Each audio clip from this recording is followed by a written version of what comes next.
السلام علیکم، میں ہوں وقار عالم اور آپ سب دیکھ رہے ہیں ہسٹری تھنک ٹینک۔ 13 دن کا پاکستان کا وزیر اعظم 1970 کے انتخابات میں مشرقی پاکستان سے واحد سیٹ جیتنے والا ملک کا وزیر اعظم بن جاتا ہے۔ علامتی عہدہ کیونکہ اصل اختیارات تو کسی اور کے پاس ہی تھے۔ ملک حالت جنگ میں پٹ رہا تھا، دنیا بھر میں سیاسی تنہائی کا شکار تھا۔ سلامتی کونسل میں جنگ بندی کی قرارداد ویٹو کون کر رہا تھا؟ کیا اس وقت ملک میں ایسا کوئی نہیں تھا جو عالمی طور پر پاکستان کی ترجمانی کرتا؟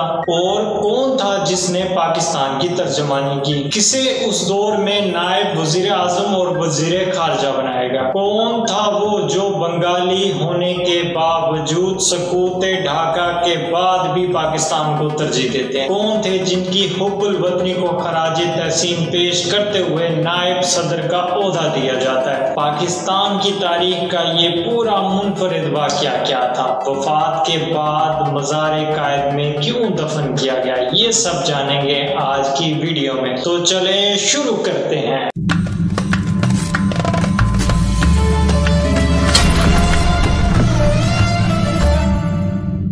7 دسمبر 1971 پاک بھارت جنگ کے دوران شدید بحرانی کیفیت میں پاکستان کے صدر اور chief martial law administrator general Yahya Khan مجبوری کی وجہ سے ایک قومی حکومت قائم کرتے ہیں، جس کے وزیر اعظم کے طور پر 1970 کے انتخابات میں مشرقی پاکستان سے واحد سیٹ جیتنے والے نور الامین کو وزیر اعظم بنا دیا جاتا ہے۔ عہدہ علامتی تھا، اصل اختیارات تو جنرل یحییٰ خان ہی کے پاس تھے۔ نور الامین ایک نام نہاد قومی حکومت کا وزیر اعظم بنانے کا یہ ڈرامہ محض اس لیے رچایا گیا تھا کہ اس وقت جنرل صاحب اور اس کی فوج یعنی آسان الفاظ میں پاکستان نہ صرف میدان جنگ میں پٹ رہا تھا بلکہ دنیا بھر میں سیاسی تنہائی کا شکار ہو چکا تھا۔ ساکھ بچانے کا حل نظر نہیں آ رہا تھا۔ کوئی جنرل کے مارشل لا حکومت میں پاکستان کی ترجمانی کے لیے ایک بھی شخص ایسا نہیں تھا جو عالمی طور پر جا کے پاکستان کی ترجمانی کرے۔ ایسے میں صرف ایک ہی شخص تھا جو عوامی نمائندہ تھا، ذوالفقار علی بھٹو کی صورت میں موجودہ پاکستان کا منتخب لیڈر تھا، جسے نائب وزیر اعظم کے علاوہ وزیر خارجہ بنا کر سلامتی کونسل میں بھیجا گیا۔ نور الامین 15 جولائی 1893 کو بنگال پریزیڈنسی کے ضلع پیٹرا، جو اب براہمن باریہ ضلع کہلاتا ہے، کے گاؤں شہباز پور میں ایک بنگالی مسلمان خاندان میں پیدا ہوئے۔ بعد میں اپنے خاندان کے ساتھ واپس اپنے گاؤں بہادر پور ناندلیا ضلع میمن سنگھ میں چلے گئے۔ 1915 میں امین نے میمن سنگھ ضلع اسکول تعلیمی دور شروع کیا۔ اس کے بعد آنند موہن کالج سے آرٹس میں انٹرمیڈیٹ مکمل کی اور پھر انگریزی ادب میں بیچلر کی ڈگری حاصل کی۔ تعلیم مکمل کرنے کے بعد نور الامین نے مقامی اسکول غفار گاؤں اسلامیہ گورنمنٹ ہائی اسکول اور پھر کلکتہ کے ایک اور مقامی اسکول میں بطور استاد ملازمت کی، مگر ان کا خواب قانون میں کیریئر آگے بڑھانے کا تھا۔ 1920 میں کلکتہ یونیورسٹی میں داخلہ لیتے ہیں۔ 1924 میں قانون اور انصاف یعنی LLB کی ڈگری حاصل کرتے ہیں اور اسی سال بار کا امتحان پاس کرتے ہیں۔ نور الامین قانون میں کیریئر کا آغاز میمن سنگھ جج کورٹ بار میں شامل ہو کر کرتے ہیں۔ 1929 میں امین کو میمن سنگھ کا لوکل بورڈ کا ممبر مقرر کیا گیا۔ بعد میں 1930 میں میمن سنگھ ڈسٹرکٹ بورڈ کا ممبر بنا دیا گیا اور اس کے بعد 1932 میں برطانوی حکومت نے انہیں میمن سنگھ میونسپلٹی کا کمشنر مقرر کر دیا۔ اس کے بعد 1937 میں ان کو میمن سنگھ ڈسٹرکٹ بورڈ کا چیئرمین مقرر کیا گیا اور یہ تقرری 1945 تک رہی۔ مگر جب یہ سب ہو رہا تھا اس دوران امین کی سیاست میں دلچسپی بڑھنے لگی اور وہ محمد علی جناح کی قیادت میں آل انڈیا مسلم لیگ کے ابتدائی رکن بن گئے۔ امین کو مسلم لیگ کی طرف سے ضلع میمن سنگھ کا صدر مقرر کیا گیا اور اس کے بعد 1944 میں وہ بنگال پروونشل مسلم لیگ کے نائب صدر منتخب ہوئے اور 1945 میں امین نے ہندوستانی عام انتخابات میں حصہ لیا اور بھاری اکثریت سے کامیاب ہوتے ہیں۔ اگلے سال بنگال لیجسلیٹو اسمبلی کے اسپیکر جنرل کے طور پر منتخب ہوئے۔ امین برٹش انڈیا میں بنگالی مسلمانوں کے حقوق کے لیے لڑتے ہوئے مشرقی بنگال میں محمد علی جناح کے قابل اعتماد ساتھی بن گئے۔ امین نے بنگالی مسلمانوں کو منظم کرتے ہوئے پاکستان کی تحریک میں بڑھ چڑھ کر حصہ لیا اور بنگال میں مسلم لیگ کو مضبوط کرتے رہے۔ 1946 میں محمد علی جناح بنگال کے دورے پر آئے تو امین ان کی بھرپور مدد کرتے ہیں۔ انہوں نے بنگالی قوم سے وعدہ کیا کہ وہ ایک جمہوری ملک بنائیں گے۔ مشرقی بنگال میں امین نے مسلمانوں کے اتحاد کو مضبوط کیا۔ پاکستان کے قیام کے وقت تک امین تحریک پاکستان کے سرکردہ وکیلوں اور کارکنوں میں سے ایک بن چکے تھے۔ بنگالی آبادی کی طرف سے وسیع حمایت حاصل تھی۔ ستمبر 1948 میں محمد علی جناح کی موت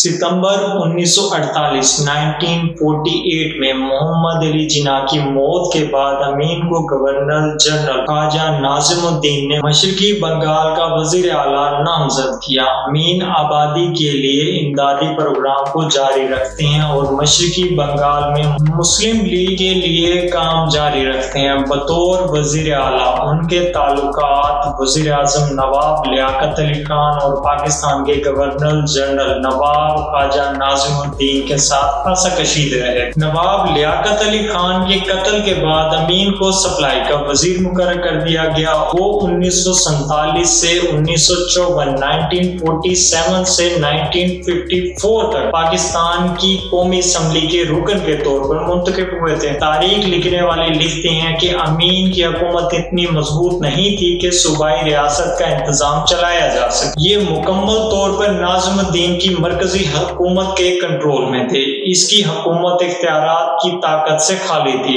اور اس میں ویژن، تخلیق اور اقدامات کی کمی تھی۔ یہ اس وقت کی بات ہو رہی ہے جب امین بنگال کے وزیر اعلیٰ تھے۔ نور الامین خطے میں کمیونسٹ پارٹی کے اثر و رسوخ کا مقابلہ کرنے میں ناکام رہے، جس کی وجہ سے بڑے پیمانے پر 1952 میں زبان کی تحریک کو بڑے متحد عوامی احتجاج میں تبدیل کرنے کا سہرا جاتا ہے۔ امین کو بطور وزیر اعلیٰ کے دور میں گورنر جنرل خواجہ ناظم الدین، جو خود بھی مشرقی بنگال سے تھے، وفاقی حکومت کے اس موقف کو دہرایا کہ صرف اردو پاکستان کی قومی زبان ہے، لیکن لسانی کمیونسٹ نے موقف دہرایا کہ بنگالی تقریباً تمام مشرقی پاکستان کے ساتھ ساتھ مجموعی طور پر پاکستان کی اکثریت کی زبان ہے۔ ایسا نہیں ہونا چاہیے۔ اردو کے برابر قومی زبان سمجھی جاتی ہے، اسے قومی زبان کا درجہ دیا جائے۔ بنگالی زبان کی تحریک نے ترقی کی اور حکمران جماعت مسلم لیگ مشرقی پاکستان میں مقبولیت کھو بیٹھی۔ ناظم الدین اور نور الامین دونوں مشرقی پاکستانی آبادی کو مغربی پاکستان میں ضم کرنے میں ناکام رہے اور بالآخر مشرقی پاکستان میں مسلم لیگ نے صوبے کا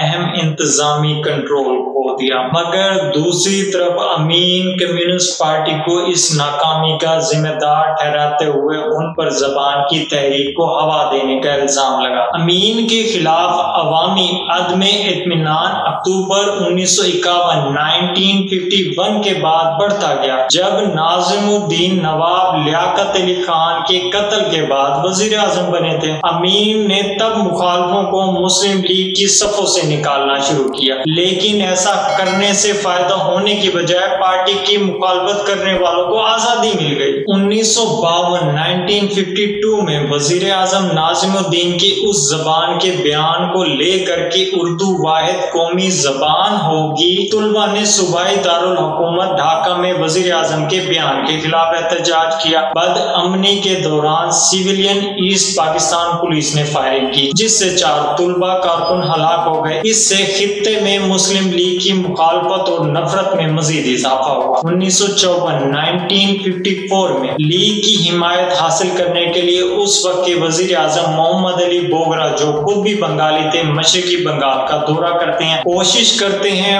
مسلم لیگ کے لیے حمایت کی، لیکن بہت دیر ہو چکی تھی۔ تب تک مشرقی پاکستان کے سرکردہ سیاستدانوں نے امین کے استعفے کا مطالبہ کیا اور جلد ہی نئے انتخابات کرائے۔ 1954 کے انتخابات میں مسلم لیگ کو متحدہ محاذ یعنی عوامی لیگ، جو کہ حسین شہید سہروردی کی پارٹی تھی، کرشک سرمک پارٹی، AK فضل الحق کی پارٹی، نظام اسلامی پارٹی جو کہ مولانا کی سربراہی میں اتحاد کر لیتی ہے، پاکستانی سیاست میں زیادہ سے زیادہ اثر انداز ہو گئے۔ اسی ٹرن اوور میں امین مشرقی پاکستان کے ایک تجربہ کار طالب علم رہنما خلیق نواز خان سے اپنی اسمبلی کی نشست ہار گئے، جو زبان کی تحریک میں بہت سرگرم رہتے تھے۔ مسلم لیگ کو مشرقی بنگال صوبے کے سیاسی منظرنامے سے مؤثر طریقے سے ختم کر دیا گیا۔ امین مشرقی پاکستان میں مسلم لیگ کے صدر کی حیثیت سے خدمات سر انجام دیتے رہے، مسلم لیگ کا امیج بہتر بنانے کی کوشش کرتے رہے۔ اس دوران پاکستانی حکام نے اصلاحات کی، جن میں اردو کے ساتھ 1956 میں بنگالی زبان کو بھی سرکاری درجہ دینا شامل تھا، لیکن بار بار حکومت کی تبدیلی کی وجہ سے یہ اصلاحات قابل عمل نہ ہو سکے۔ اور اکتوبر 1958 میں آرمی چیف جنرل محمد ایوب خان نے صدر سکندر مرزا کی حکومت کے خلاف کامیاب بغاوت کے بعد مارشل لا نافذ کر دیا اور امین اور باقی سب سیاستدانوں کا سیاسی سفر روک دیا، کیونکہ اس وقت ایوب نے ملک کی تمام سیاسی جماعتوں کو ختم کر دیا تھا۔ پھر وقت گزرتا ہے، دور آتا ہے 1965 صدارتی انتخابات کا، اور امین 1965 کے صدارتی انتخابات میں امیدوار کے طور پر حصہ لے، مشرقی پاکستان میں اور پاکستان کی پارلیمنٹ میں اکثریتی ووٹ حاصل کیا، لیکن ایوب کے ساتھ کام کرنے سے انکار کر دیا۔ اسی سال فاطمہ جناح مادر ملت کی موت ہوتی ہے۔ فاطمہ جناح کی موت کے بعد امین فاطمہ جناح کے عہدے پر قائد حزب اختلاف یعنی اپوزیشن لیڈر کے عہدے پر فائز ہو، جو جنرل یحییٰ خان کے دوبارہ مارشل لا لگانے کے بعد 1969 تک اسی عہدے پر رہتے ہیں۔ 1970 کے انتخابات میں امین مشرقی پاکستان سے صرف 2 غیر عوامی لیگ کے اراکین میں سے ایک کے طور پر قومی اسمبلی کے لیے منتخب ہوتے ہیں۔ اس دوران پاکستانی اتھارٹی پہلے ہی انتہائی غیر مقبول ہو چکی تھی۔ بنگالی زبان کی تحریک کو بذریعہ طاقت دبا دیا گیا، مگر شہری بد امنی کو زبان کی تحریک جنم دے چکی تھی، جو بنگالی عوام کے خلاف امتیازی سلوک کی وجہ سے ہوئی، اور نتیجہ مشرقی پاکستان کی آزادی کا اعلان ہوا۔ 1971 کی بنگلہ دیش کی آزادی کی جنگ، جیسا کہ آپ جانتے ہیں، نفرتوں میں اضافہ ہوا، اور جب ہندوستان اور پاکستان نے باضابطہ طور پر دونوں ممالک کے درمیان حالت جنگ میں بنگلہ دیش کے وجود کو تسلیم کیا، حالانکہ دونوں میں سے کسی بھی حکومت نے باضابطہ طور پر جنگ کا اعلان نہیں کیا۔ امین کے آبائی صوبے مشرقی پاکستان میں حالات خراب سے خراب ہوتے گئے۔ پاکستان کی آرمی بری طرح پٹ رہی تھی۔ مشرقی پاکستان میں تو امین کو 6 دسمبر 1971 کو صدر جنرل یحییٰ خان نے وزیر اعظم مقرر کر دیا، لیکن بطور وزیر اعظم ان کی مدت بہت کم رہی کیونکہ یحییٰ خان نے استعفیٰ دے دیا اور اس سے پہلے ذوالفقار علی بھٹو کو نائب وزیر اعظم اور وزیر خارجہ بنا دیا۔ یحییٰ خان کے استعفے کے بعد نائب وزیر اعظم اور وزیر خارجہ ذوالفقار علی بھٹو نئے صدر اور بطور governor general chief martial law administrator حلف اٹھاتے ہیں۔ اس کے 2 دن کے بعد ذوالفقار علی بھٹو امین کو پاکستان کا نائب صدر مقرر کر دیتے ہیں۔ وہ واحد شخص تھا جو اس عہدے پر فائز ہوا تھا۔ عبوری آئین کی نفاذ اور مارشل لا کے خاتمے کے بعد 23 اپریل 1972 کو انہوں نے دوبارہ عہدے کا حلف اٹھایا۔ وہ اس عہدے پر فائز رہے تب تک جب تک 14 اگست 1973 کو نئے آئین کے نفاذ کے ساتھ اس عہدے کو ختم نہیں کر دیا گیا۔ نور الامین کو ایک سچے بے لوث شخصیت اور قومی ہیرو کے طور پر یاد کیا جاتا ہے، جسے پاکستانی اپنے ملک کی اتحاد کی حمایت کرنے پر محب الوطن سمجھتے ہیں۔ جبکہ عوامی لیگ والوں نے دشمن بھارت کے ساتھ تعاون کیا اور دنیا کے سب سے بڑے مسلم ملک کو توڑنے میں بھارتی فوج کا ساتھ دیا۔ بات صرف اتنی سی ہی ہے کہ جب تک خود گھر کے افراد گھر کی حفاظت نہیں کرتے اور اسے اپنا نہیں سمجھتے تو کسی باہر والے کو قصوروار کیوں کہیں؟ ان کے مسائل کو سمجھتے اور حل کرتے تو یہ سب نہیں ہوتا، مگر طاقت کے نشے میں یہ سب نظر نہیں آتا تو پھر ہم اپنے بھائی بنگلہ دیش کو کیوں قصوروار کہیں؟ ہم نے بھی تو یہ کیا تھا ہندوستان کے ساتھ، کچھ مسائل تھے جو حل نہیں ہوتے تھے اور آزادی کی جنگ لڑی۔ پھر کیا کیسے یہ موضوع بحث نہیں ہے۔ دشمن باہر نہیں اندر ہے اور باہر والے بس ان کا استعمال کرتے ہیں۔ پہلے اپنا قبلہ درست کرنا چاہیے۔ سقوط ڈھاکہ کے بعد امین مغربی پاکستان میں رہے جبکہ ان کے آبائی علاقے نے عوامی جمہوریہ بنگلہ دیش کے طور پر آزادی حاصل کر لی۔ بطور وزیر اعظم ان کا دور پاکستانی تاریخ کا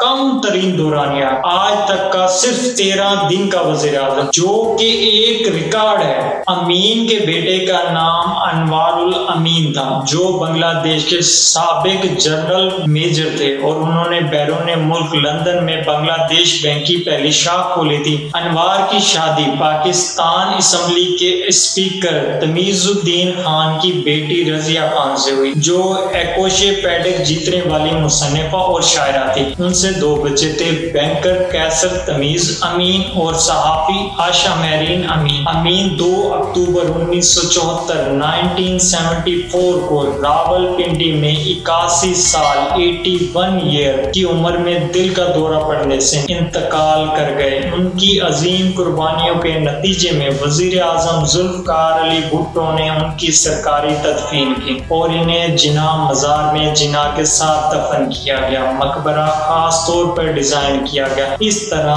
پاکستان کی ایک اور بانی کی داستان مکمل ہوئی۔ اب تک کے لیے اتنا ہی، اجازت دے مجھے، اللہ حافظ۔